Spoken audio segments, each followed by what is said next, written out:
Hey Facebook gang, it's Bob bringing you Positive Vibe session number 54, and today we're bringing the fifth of the Eightfold Path, which is right livelihood. Right livelihood, in other words, might be termed right vocation or right employment, right work, right job. Essentially meaning how you earn a living should be in alignment with the teachings and Dharma and spiritual practice.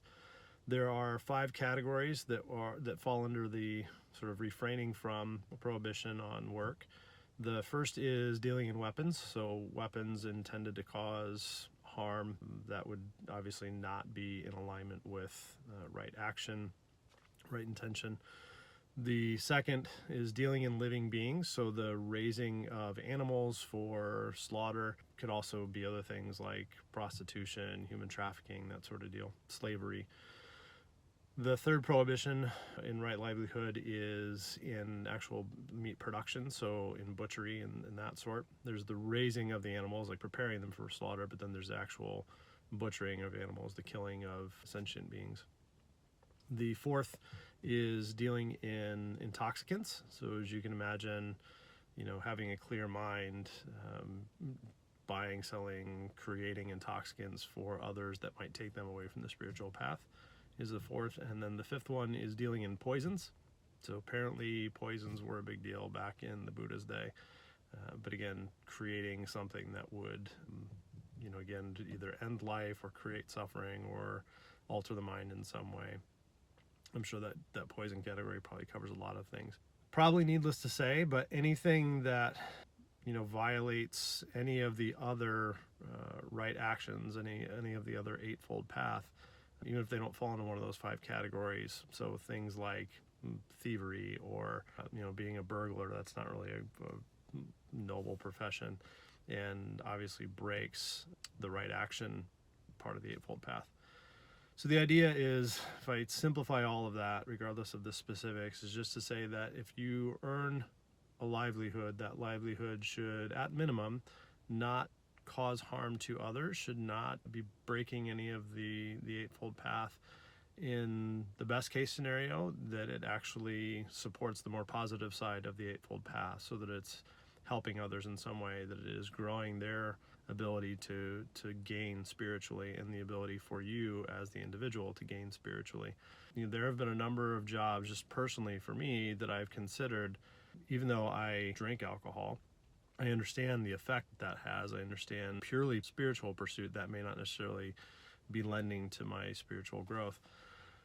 But I also think about, bartending, and this is not to judge the profession, but understanding that may not, if you are pursuing the spiritual path, you're pursuing sort of true adherence to the Noble Eightfold Path, then dealing in intoxicants to others, seeing them suffering or enabling their suffering in some way, isn't necessarily the right way or the best way, the most efficient way to grow yourself spiritually. And so there have been career paths that I've considered in the past that I've actually made a decision not to pursue, even though I might be good at it.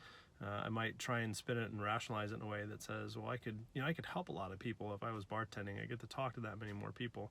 And I just realized that's not, for my own spiritual practice, that would not be beneficial for me. I don't think that I would feel good about that, even though I could be an ear to somebody having a drink at the bar and could influence them in some way. I don't feel that I would be skilled enough to separate those two. Again, doesn't mean that I don't have a drink. I love to have a bourbon. I love my Guinness.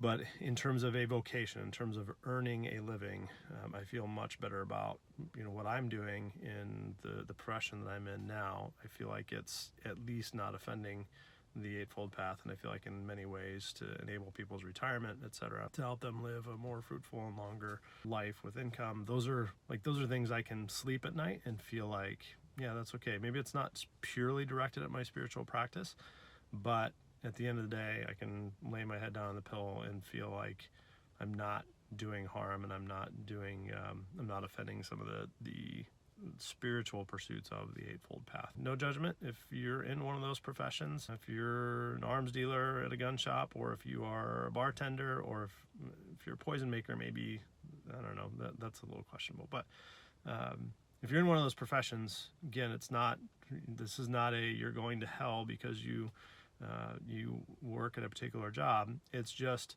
as you think about your own spiritual pursuit, is it helping you? Is it helping others along that path? If you don't care about your spiritual pursuit, fine. You probably haven't made it through all 5 of these sessions. But maybe you have, and maybe that's something that's on your mind. Maybe you think about what you're doing day in and day out and say, I don't really feel good about this. Maybe it's time for a change. Regardless, I love you. I hope that you all love one another, that you teach and inspire each other every day, and that you express gratitude for something for which you're grateful today.